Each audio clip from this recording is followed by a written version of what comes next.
चकमक में आग, तेरा प्रियतम तुझ में बसे, जाग सके तो जाग, जाग सके तो जाग।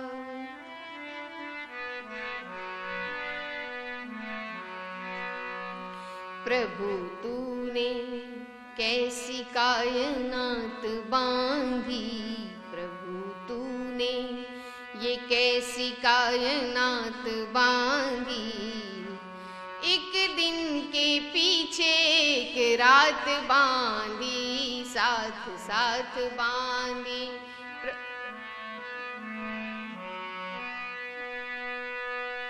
कभी थकते नहीं हैं ये घोड़े, तूने सूरज के रथ में जो जोड़े हो।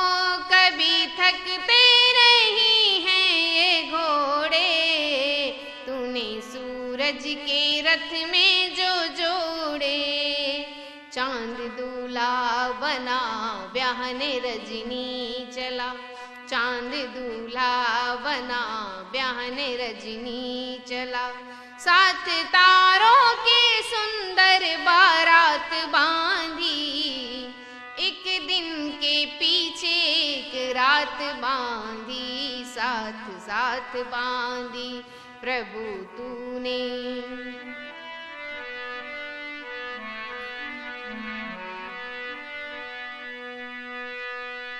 जल के सीने पे धरती सजाई, जैसे हो दूध ऊपर मलाई हो। जल के सीने पे धरती सजाई, जैसे हो दूध ऊपर मलाई। उस पे सब जा बिछा सबको ऐसा लगा, उस पे सब जा बिछा सबको ऐसा लगा। हवा जैसे फर्श में हो हरी हरी घास बांधी, एक दिन के पीछे एक रात बांधी, साथ साथ बांधी। प्रभु तूने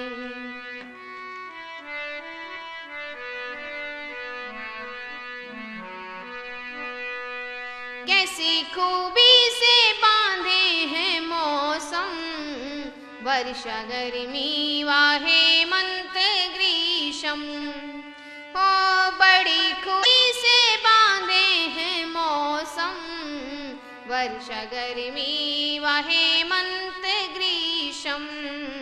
वो बाहर क्या फिजा और पतझड़ समा, वो बाहर क्या फिजा और पतझड़ समा। हवा बादलों के बीच बरसात बांधी, एक दिन के पीछे एक रात बांधी, साथ साथ बांधी। प्रभु तूने ये कैसी कायनात बांधी, प्रभु तूने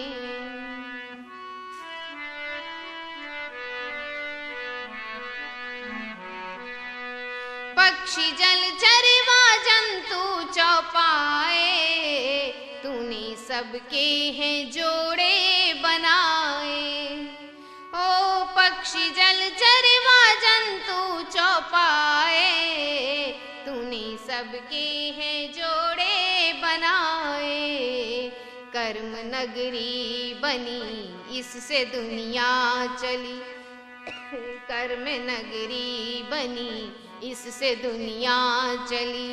सात पुरुषों के नारी की जात बांधी, एक दिन के पीछे एक रात बांधी, साथ साथ बांधी।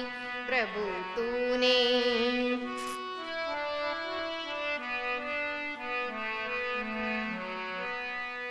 तू ही सबका पिता, तू ही मात है, समझ में ये न आए क्या बात है। हो तू ही सबका पिता, तू ही मात है, समझ में ये न आए क्या बात है। तू दया दयालु भी है, न्यायकारी भी है।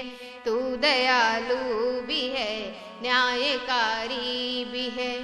तूने बात में है कोई एक बात बांधी, एक दिन के पीछे एक रात बांधी, साथ साथ बांधी प्रभु तूने।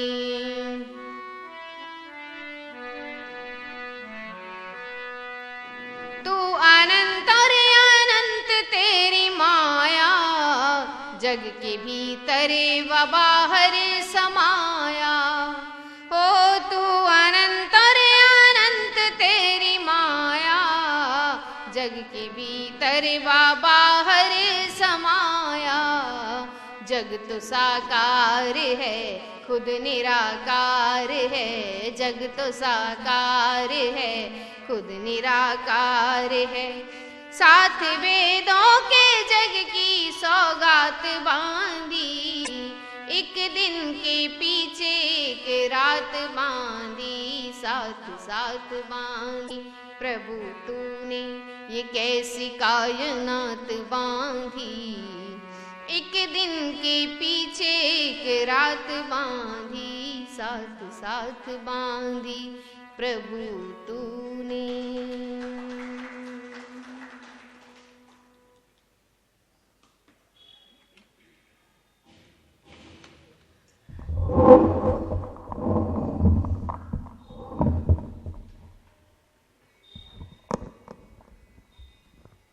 ओम ओम ओम।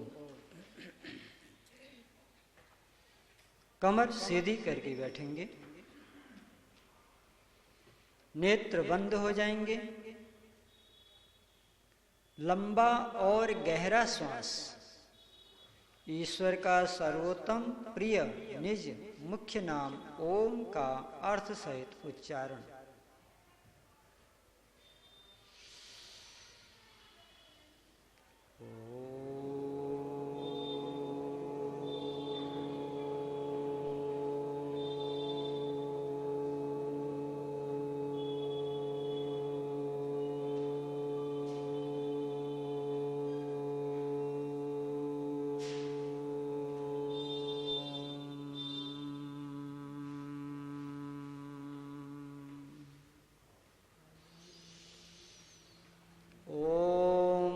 अग्निमिन्धानो मनसाधियं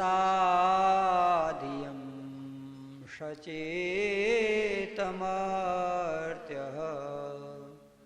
अग्निमिन्धे विवस्वभिः, अग्निमिन्धे विवस्वभिः। ॐ शान्ति शान्ति शान्ति।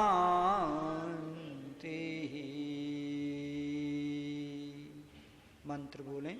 ओम अग्निमिन्धानो मनसा धियं सचेत मर्त्यः। अग्निमिन्धे विवस्वभिः। ओम मर्त्यः।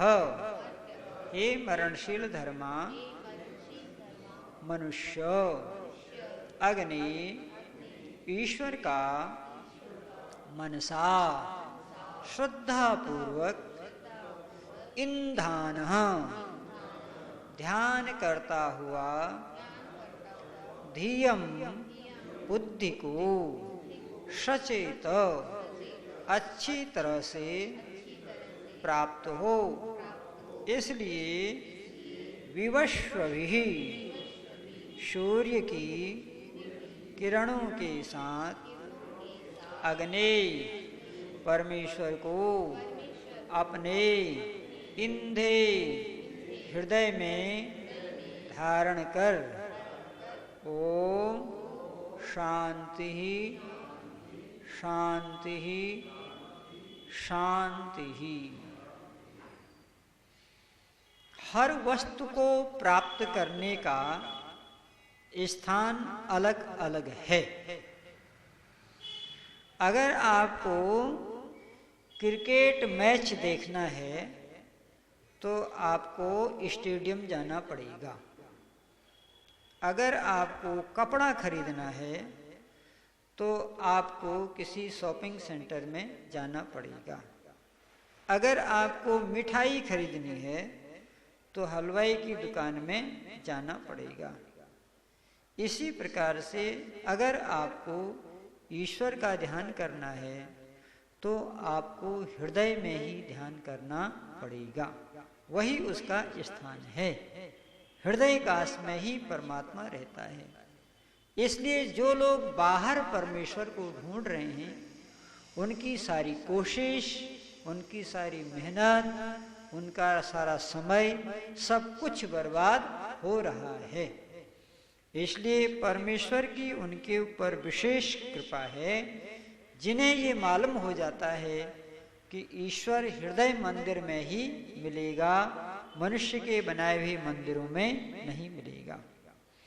जब आप हृदय मंदिर में परमात्मा का ध्यान करेंगे, जैसे कि मंत्र ने कहा, अग्ने इंधे, परमेश्वर को आप हृदय में ही विराजमान पाओगे, तो उस समय आपके सामने दुविधा आती है। एक है बाहर का संसार और एक है अध्यात्म का संसार। तो बाहर का संसार जब हम देखते हैं तो हम अध्यात्म को भूल जाते हैं, और जब अध्यात्म के मंदिर में प्रवेश करते हैं तो बाहर की उपेक्षा हो जाती है। तो इसके लिए ऋषियों ने बड़ी वैज्ञानिक विधि निकाली। तो उन्होंने कहा कि तुम प्रातः काल और सायंकाल 2 समय बाहर से कटअप हो सकते हो। बाहर की दुनिया से 2 समय अपने आप को तुम अंदर की दुनिया में ले चलो। इससे तुम्हारा बाहर का संसार भी चलेगा और अध्यात्म की साधना भी होगी। फिर उन्होंने पूछा, अगर हम बाहर के संसार से लगे रहें तो दिक्कत क्या है? संसार का काम करते रहे, भगवान का नाम लेते रहें? तो कहते हैं नहीं, संसार में जब आपका मन जाएगा तो आप अविद्या से ग्रसित हो जाएंगे।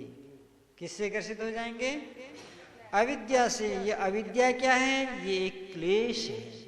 क्या है ये? क्लेश है। और क्लेश का मतलब क्या है? क्लेशन्ति इति क्लेशः, जो जीवात्मा को रुलाती है, वेदना देती है, पीड़ा देती है, उसे क्लेश कहते हैं। और महर्षि कपिल क्या कह रहे हैं? कुत्रापि कोपि न सुखी, इस संसार में कहीं भी कोई भी सुखी नहीं है, सब पंच क्लेशों से युक्त हैं। कौन? जिनका मन संसार में है, जो प्रकृति की उपासना में लगे हुए हैं, उनको कभी शांति नहीं मिलने वाली, क्योंकि वो क्लेशों से बंधे हुए हैं। तो क्लेश कितने हैं? 5। अविद्या, अस्मिता, राग, द्वेष और अभिनिवेश। तो अविद्या क्लेश की चर्चा हम कर चुके हैं, अस्मिता की भी कर चुके हैं। अब आज तीसरा क्लेश है राग। कौन सा है? राग। ये तीसरा क्लेश है। अब ये राग क्या है? तो पहले इसके सूत्र पर चिंतन करते हैं, फिर इसके अर्थ पर दौड़ते हैं। तो सब लोग मेरे साथ इसका सूत्र बोलेंगे। सुखानुशयी रागः, छोटा सा सूत्र है, फिर पढ़ें। सुखानुशयी राग। 3 शब्द हैं, एक शब्द है सुख, दूसरा है अनुशयी और तीसरा है राग। ये राग की परिभाषा बता रहे हैं। हाँ, सुख, अनुशयी, राग, 3 शब्द हैं। राग 3 शब्द हो गए। सुख यानी आनंद। सुख माने यहां जो सुख है, इसका सुख संसार का सुख नहीं है, ये परमात्मा के सुख की बात चल रही। सुख 2 तरह के सुख होते हैं, एक संसार का सुख होता है और एक परमात्मा का सुख होता है। तो सूत्र में कहते हैं कि ये जो सुख तुम संसार में प्राप्त करते हो, इस संसार के सुख से राग पैदा होता है। क्या पैदा होता है? अब कैसे पैदा होता है? तो बता रहे अनुशयी। जब आप सुख भोगते हैं तो सुख भोगने के बाद उसका एक संस्कार रह जाता है। क्या रह जाता है? जैसे आज खीर खाई थी आर्य समाज में, बड़ी अच्छी थी। अब खीर खाए हुए 2 घंटे हो गए, लेकिन 2 घंटे के बाद हमने कहा कि आर्य समाज में आज जो दाल पकवान बना था, खीर बना था, बड़ा मजा आ गया। अब खाया कितना समय हो गया? 2-4 घंटा। तो 2-4 घंटे के बाद वो याद क्यों आया? क्योंकि वह हमको अच्छा लगा, और अच्छा होने से वो संस्कार हमारे चित्त में टेप हो गया, जम गया वहाँ। मानो हमने मिट्टी में बीज बो दिया। अब जब मिट्टी में बीज हमने बो दिया है और उसको खाद पानी मिल रहा है, तो बीज ऊपर आएगा कि नहीं आएगा? आएगा। तो जो खीर आपने खाई थी 2 घंटे पहले, 2 घंटे बाद आपने खाद डाल दी, उसमें पानी डाल दी। उसमें जब खाद पानी डाल दिया, तब क्या होता? उस भोग को भोगने की लालसा मन में बनी रहती है। फिर कब वो दिन आएगा, फिर कब पकवान खाने को मिलेगा। अधिकतर हमारे समाज में महीने के अंतिम दिन विद्वानों के साथ सब लोग दाल पकवान एक साथ खाते हैं। तो कब वो 31वां दिन आएगा? ये लालसा जो बनी रहती है, इसका नाम क्या है? राग। समझ रहे हैं? 3। एक होता है राग, एक होता है विराग, और एक होता है अनुराग। क्या कहा? राग, विराग, अनुराग। वो विराग कह दिया, विराग वैराग एक ही चीज है। विराग ही वैराग्य है, ठीक है। तो क्योंकि राग अनुराग विराग को हमें जोड़ना है, तो वैराग्य कहेंगे तो अच्छा नहीं लगेगा, इसलिए राग विराग और अनुराग। विराग माने वैराग्य, ठीक है। विराग और वैराग्य दोनों संस्कृत के शब्द हैं। बीत गया है राग जिसका, उसका नाम है विराग। विगत राग, क्या? विगत राग, राग बीत गया है, वैराग्य। तो राग, विराग और अनुराग। अनुराग हमेशा माता में होता है, पिता में होता है, आचार्य में होता है और परमात्मा में होता है। इनमें अनुराग होता है। क्या होता है? अनुराग का मतलब ऐसा प्रेम जिस प्रेम से कुछ आकांक्षा नहीं है, कोई इच्छा नहीं है, बिना कारण के प्रेम। क्यों जी? माता से बिना कारण के प्रेम होता है ना, पिता से बिना कारण के प्रेम होता है, पति पत्नी एक दूसरे को बिना कारण के प्रेम करते हैं, परमात्मा से बिना कारण के प्रेम। तो जो प्रेम बिना इच्छा के होता है, जिस प्रेम में कोई लालसा नहीं होती है, उसी का नाम है अनुराग। क्या नाम है उसका? अनुराग। तो अनुराग खराब चीज नहीं, अनुराग होना चाहिए। लेकिन जहां लालसा है, जहां कामना है, उसका नाम हो गया राग, ठीक है। अब ये जो राग है, ये राग रूपी क्लेश भी हमको दुख देता है। क्या देता है? जबकि भोगा है सुख हमने, अब दुख क्या दे रहा है कि अब कब आएगा, वो दिन कब आएगा। तो ये प्रायः 3 जगह होता है राग: वस्तु, स्थान, व्यक्ति। राग कहां पर होता है? 3 जगह पर। नंबर 1 वस्तु, नंबर 2 स्थान, नंबर 3 व्यक्ति, ठीक है। 3 जगह राग होता है। अब इसको समझिए आप। कोई व्यक्ति आपको इतना अच्छा लगता है कि मन करता है बार बार उसी के साथ रहें।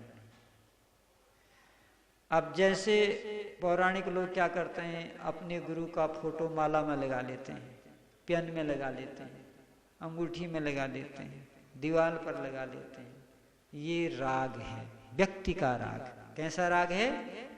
ये व्यक्ति का राग है। अब वस्तु का राग क्या है? अभी हमने बताया, आपने लड्डू खाया, मिठाई खाई, खीर खाई, हलवा खाया, पूरी खाया, आपने उसका पूरा आनंद लिया। लेकिन उसके बाद उस मिठाई को, उस हलवा पूरी को खाने की लालसा अभी बनी है, खत्म नहीं हो पा रही, वो लालसा निकल ही रही है। तो इसका नाम है राग, वस्तु का राग। अब क्या? स्थान का राग। आप बम्बई गए, बम्बई से आगे आपने समुद्र की यात्रा की, वहाँ आपको एलिफेंटा नाम का पहाड़ मिला, वहाँ आपने सारा दृश्य देखा, उसके बाद आप घर आ गए। घर आने के बाद अपने दोस्त मित्र, अरे एक बार आप भी चलो हमारे साथ, इतना आनंद आता है इसका कोई हिसाब नहीं। हम फिर योजना बना रहे हैं अगले साल फिर जाएंगे। तो ये स्थान का राग है। क्या है? स्थान का राग है। बार बार वहां जाने की इच्छा हो रही है, बार बार वहां जाने की इच्छा हो रही है। अब जब इच्छा पूरी नहीं होगी तो क्या होगा? अशांति होगी, दुख होगा, निराशा होगी। ठीक है। अब कोई आपका आर्य समाज का, आपके आर्य समाज के परिवार का कोई व्यक्ति है, वो आपका खूब कहना मानता है, आप सब लोग उसको प्यार करते हैं। ठीक है। अचानक उस व्यक्ति ने बीच में पैतरा बदल दिया, उसने अपनी दिनचर्या अलग बना ली, सब कुछ अलग बना लिया। अब आपका राग क्या है कि ये पहले जैसा क्यों नहीं है, ये बदल क्यों गया, इसको बदलना नहीं चाहिए था। ये लालसा जो है, इसी का नाम है राग। पहले वह सुख दे रहा था जब आपके मन के अनुकूल था, अब वो आपके मन के विपरीत हो गया, वही आपको दुख दे रहा है। तो क्या पता लगा? संसार के जितने भी क्षणिक सुख हैं, क्या कहा, वो सब राग में आते हैं। समझ गए? जितने भी क्षणिक सुख हैं, चाहे वो पुत्र का सुख हो, स्त्री सुख हो, पत्नी पति का सुख हो, संसार के पदार्थों का सुख हो, जो भी क्षणिक सुख है उसका नाम क्या है? राग। अब इसको एक उदाहरण से समझो। प्राचीन काल में बिहार में एक बड़ा धार्मिक राजा रहता था, बहुत धार्मिक राजा था, युवा राजा था। उससे लोग बड़े प्रसन्न रहते थे। तो जनता में आवाज हुई कि इनको राजा बना दिया जाए। जैसे आजकल आवाज चल रही ना, अब योगी जी को प्रधानमंत्री बना दिया जाए, ऐसी आवाज पूरे देश के कोने कोने से आ रही है। क्योंकि अब मोदी जी 24 के बाद रिटायर होंगे, तो योगी जी को बना दिया जाए, क्योंकि उनके क्रियाकलाप अच्छे लग रहे हैं। तो ऐसे ही वो राजा, प्रजा को अच्छा लगा, बोला इनको राजा बना दिया, राजा बन गया। जब वो राजा बन गया तो अब ये हुआ कि इनका विवाह नहीं हुआ, इनका विवाह भी हो जाना चाहिए। तो संयोग से राजा का विवाह हो गया। अब विवाह होने के बाद भगवान की कृपा से उनको जो पत्नी मिली वो रूप रंग की बहुत अच्छी थी। अब वो इतनी सुंदर थी कि राजा का पत्नी से राग हो गया। क्या हो गया? अब वो पत्नी के पास ही बैठा रहता था, प्रजा में जाता नहीं था, न्याय करता नहीं था। प्रजा वाले बड़े परेशान कि अरे राजा को क्या हो गया, ये राजा को क्या हो गया। अब यह बात रानी के भी समझ में आ गई। तो रानी ने भी समझा कि राजा बड़ा विचारवान है, धार्मिक है, प्रजा प्रेम करती है। लेकिन अब राजा ने नियम बना लिया था कि हम भोजन करेंगे तो तुम्हारे साथ ही करेंगे, और जब तक हम भोजन नहीं करेंगे तब तक आप हमारे पास ही बैठी रहोगी। ये आग्रह हो गया था राजा का। तो पत्नी ने बहुत दिन तक इस नियम को निभाया। लेकिन पत्नी ने भी दूर दृष्टि दौड़ाई, तो उन्होंने सोचा कि राजा की बड़ी बदनामी हो रही है, हमको तो लगता है कि इनकी राजगद्दी ही छिन जाएगी, अब करें तो क्या करें। तो एक दिन पत्नी ने क्या किया, बाजार से, होटल से एक जानवर का मांस मंगा लिया, एक कटोरी मीट बना बनाया होटल से मंगा लिया, और थाली में खीर, पूड़ी, सब्जी सब रख दी, और एक में वो खून भरा हुआ पात्र रख दिया। राजा भोजन करने के लिए रानी के पास आया। रानी ने वो रेशम से रुमाल से थाली हटाई। राजा की नजर उसी कटोरी पे पड़ी जिसमें खून और हड्डी भरी थी। तो राजा ने कहा, ये क्या कर दिया देवी आपने, अरे ये तो भोजन खाने नहीं ले रह गया, ऐसा क्यों किया आपने। तब रानी ने कहा, महाराज आप जिस शरीर से इतना प्रेम कर रहे हो, राजकाज भी भूल चुके हो, उस शरीर के अंदर भी यही चीज है जो मैंने इस कटोरी में रखी है, इसमें अतिरिक्त कुछ नहीं है, फिर आपको इससे क्यों घृणा हो रही है। तब राजा को झटका लगा, ओ क्या ये सही बात है? बिल्कुल सही बात है। राजा ने वैद्य को बुलाया, परीक्षण किया, क्या ये सही बात है? तो वैद्य ने बताया, हाँ ये शरीर सप्त धातुओं से बना है, इसमें मल मूत्र मज्जा इत्यादि का ये ढेर है, बाहर से इसमें प्लास्टर लगा दिया गया है। जैसे मकान ईंटों से बनता है, अच्छा नहीं लगता, हम उस पर प्लास्टर लगा देते हैं। ऐसे ही परमात्मा ने हाड़ मांस से इस शरीर को बनाया, तो परमात्मा ने सोचा सब इस शरीर से घृणा करेंगे, इसलिए परमात्मा ने चमड़ी का प्लास्टर लगा दिया। और प्लास्टर लगा के जब भेजा तो सब पसंद करने लगे, तो राजा को राग हो गया, और उसी राग के कारण वह समाज से बहिष्कृत होने जा रहा था। लेकिन उस कटोरी को देखते ही उसके अंदर विराग आ गया। क्या आ गया?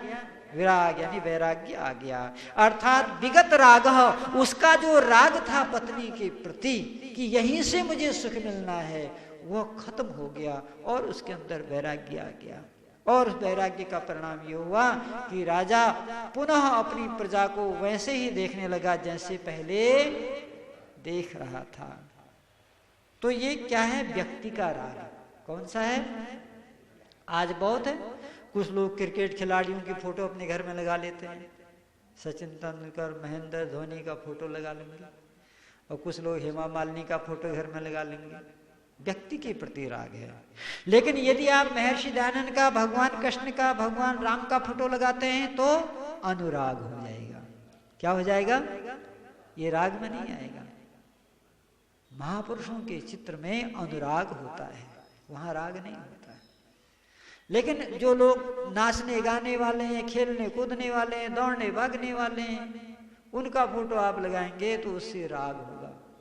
हाँ, एक क्रांतिकारियों का फोटो लगाइए, चंद्रशेखर आजाद, पंडित राम प्रसाद बिस्मिल, झांसी की रानी लक्ष्मीबाई, इनके चित्रों को लगाएंगे तो इनमें राग नहीं होगा। क्यों? क्योंकि इन्होंने सारा जीवन समाज के लिए जिया है, इन्होंने सारा जीवन परोपकार के लिए जिया है। तो ऐसे परोपकारियों को देखने से कभी भी राग, इनको देखने से मन में ऐसे ही राष्ट्रभक्ति के विचार, किसी राष्ट्रभक्त का चित्र देखेंगे तो राष्ट्रभक्ति के विचार पैदा होंगे, किसी महापुरुष का चित्र देखेंगे तो महान विचार पैदा होंगे, नाचने गाने वालों के चित्र देखेंगे तो मन में नाचने गाने के भाव पैदा हो जाएंगे, राग पैदा हो जाएगा। खेलने कूदने वालों के चित्र लगाओगे तो खेलने कूदने के विचार आ जाएंगे।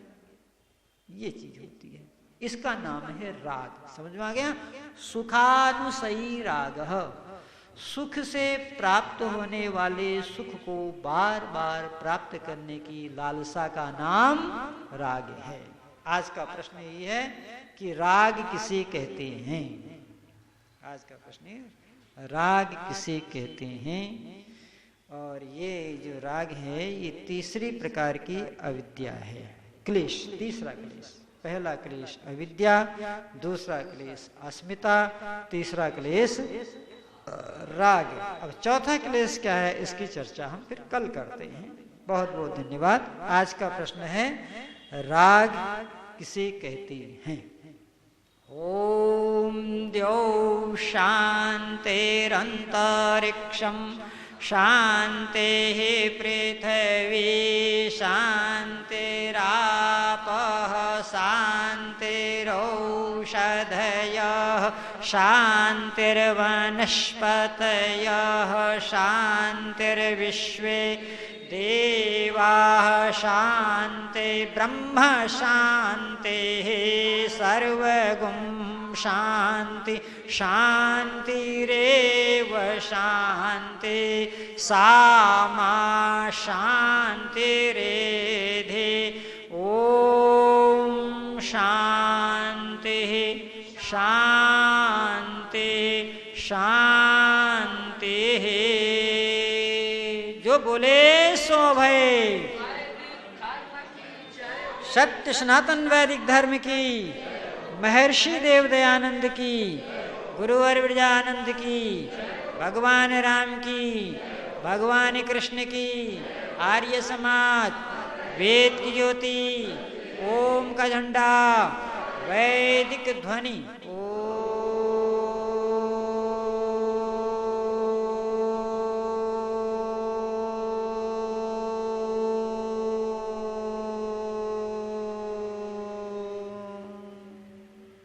वैदिक अभिवादन। सभी को सादर सप्रेम नमस्ते। आपस में एक दूसरे को नमस्ते करें।